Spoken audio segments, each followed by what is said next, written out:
અમદાવાદના ચાંદલોડિયા વિસ્તારમાં એક નશાખોર કાર ચાલકે બેફામ ગતિએ વાહન હંકારીને ભારે ભયનો માહોલ સર્જ્યો હતો. વિશ્વકર્મા મંદિરથી શાલિગ્રામ ફ્લેટ તરફ જવાના માર્ગ પર આ અકસ્માત સર્જાયો હતો, જેમાં બેકાબૂ બનેલી કારે રસ્તામાં આવતા 3 થી 4 વાહનોને જોરદાર ટક્કર મારી હતી.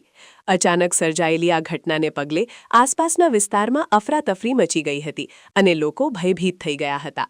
પ્રાપ્ત માહિતી અનુસાર કાર ચલાવી રહેલો ધનાઢ્ય પરિવારનો યુવક કેફી પીડાના નશામાં સંપૂર્ણપણે ધૂત હતો અને તેણે જાહેર માર્ગ પર પોતાના વાહન પરથી સંતુલન ગુમાવ્યું હતું. નશાની હાલતમાં હોવા છતાં અત્યંત ઝડપે કાર ચલાવી રહેલા આ ચાલકે માર્ગ પર ઊભેલા અને પસાર થતા વાહનોને અડફેટે લીધા હતા. સદનસીબે આ ગંભીર અકસ્માતમાં કોઈ જાનહાનિ થઈ નથી, પરંતુ અનેક વાહનોને ભારે નુકસાન પહોંચ્યું હોવાનું જાણવા મળ્યું છે. અકસ્માત બાદ સ્થાનિકોએ તુરંત જ પોલીસને જાણ કરતા સુરક્ષા દળનો કાફલો ઘટના સ્થળે પહોંચી ગયો હતો. પોલીસે પરિસ્થિતિ પર કાબૂ મેળવી કાર ચાલકની અટકાયત કરી હતી અને તેની વિરુદ્ધ કાયદેસરની ફરિયાદ નોંધી ધરપકડ કરી છે.